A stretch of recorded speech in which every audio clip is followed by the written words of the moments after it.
The top 5 differences Canadians need to be aware of when investing in the US.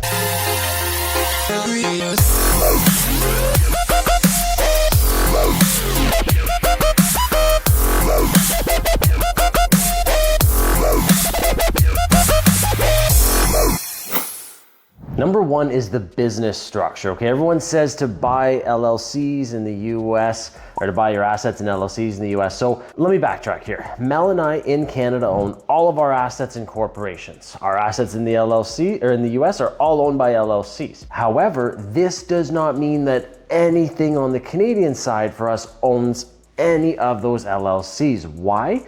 Because of double taxation. So even though Canada, right, CR and the A, and then the IR and the S have a tax treaty, it still doesn't talk to each other in that regard, right? The CRA doesn't understand LLCs, and that's why they do double taxation. So what do I mean by this? What is the solution here? And I'm not an accountant, I'm not a lawyer, I cannot stress that enough today. So don't take this as legal advice, and don't take this as accounting advice.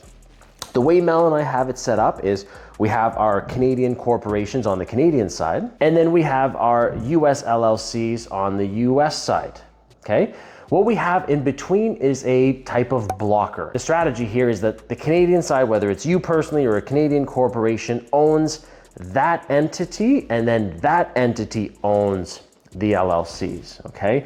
Without doing that, again, you will be subject to double taxation, which means the taxes you pay on the US side when you sell won't be reflected on the Canadian side, and you'll end up paying that amount twice if you look at it that way. So that is a huge one, number 1. Number 2 is financing. Okay, so when you are investing in the US as a Canadian, you will be known as a foreign national. Mel and I are actually foreign nationals in 4 out of the 5 countries that we invest in.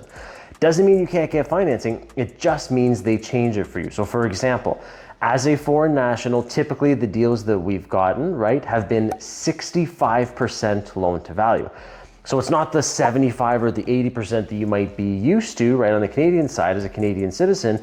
It will be a lower loan to value as a foreign national because you don't have citizenship or a visa. So just be aware of that when you're underwriting your deals.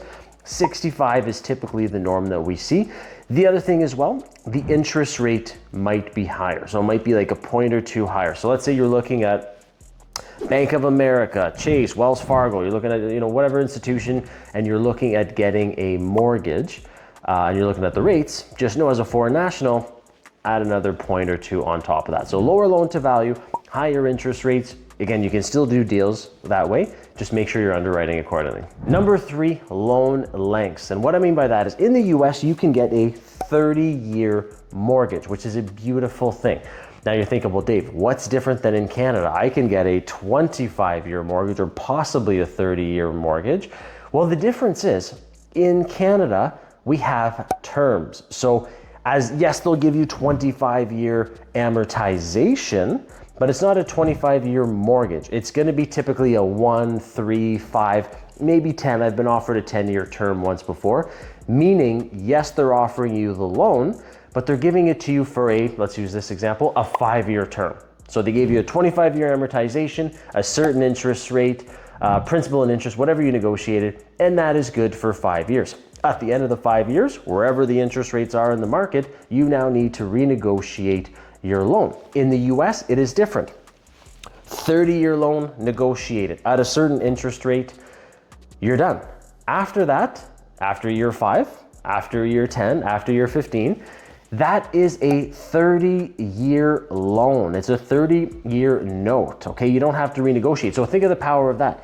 If you have purchased something at a very good interest rate, you're set for 30 years, unless you sell or refinance or things like that, but you're set. So the financing lengths and terms are very different in the US. Just make sure you're aware of that. Number 4, closing deals is different. So in Canada, typically you'll get a deal under contract, right? The agreement for purchase and sale, you'll send it to your law firm and they'll typically close the deal, right? They'll contact the city, the municipality, they'll get the taxes, they'll make sure title is all clean and there's no issues, and then they close the deal. The bank advances the money there, they do the closing, right?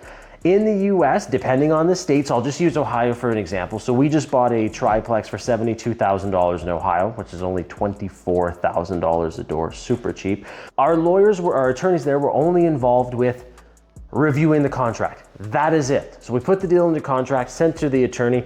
hey, is this all in the up and up? Anything that you don't like or that you want us to button up? Once they approved it and made their changes, the title company did everything else. They actually closed the deal. Okay, so depending which state you are in, some states will have title companies close the deal. Some states will have real estate lawyers close the transaction. So again, it'll depend on which states you're investing in, but just know it's not just like in Canada where the lawyers do the majority of the closing, okay? Number 5, lots of information available in the US. So in Canada, we have very, very strict privacy laws, and I'll just give you some examples. Let's say you're analyzing a market. I don't know, Toronto, Montreal, Vancouver, Ottawa, it doesn't matter. You're analyzing a market and you want to know what was this house purchased for? When was it purchased?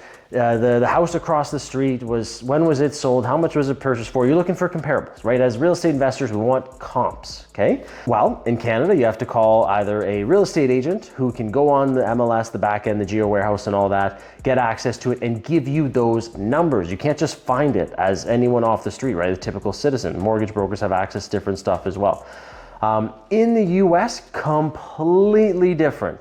As a real estate investor, you have access to so many different things. Actually, we have a tool for you in the description below, and we have a 30% off for you. We have a tool that we use, and it'll help you find deals, it'll help you find comps, it'll even help you find the comparable rents so you can do analysis. Anyway, in the US, you can find so many different things. On that site, or on the tool that I told you, you can literally find when it was purchased, who purchased it, was it an LLC, was it personally owned, are they behind, is there any liens, what did they purchase it for, all of that, what are the different comparables in the area, you can skip trace, you can get people's telephone number, people's information, in the US, in the real estate investing world, for information, night and day, 100% night and day. You have access to so much more information in the US than in Canada. So know when you're looking for deals, again, that tool that I recommended in the description below is amazing, but you will get so much more info in the US. All right, so those are my top 5 differences. If you're a Canadian citizen buying in the US for the first time, these are things to look out for. And if you want some help from Mel and I, we actually do have some training on this. So comment below the word USA and Mel and I will reach out to you so you can be a cross-border investor just like us. And if you like this video, make sure to check out the next one.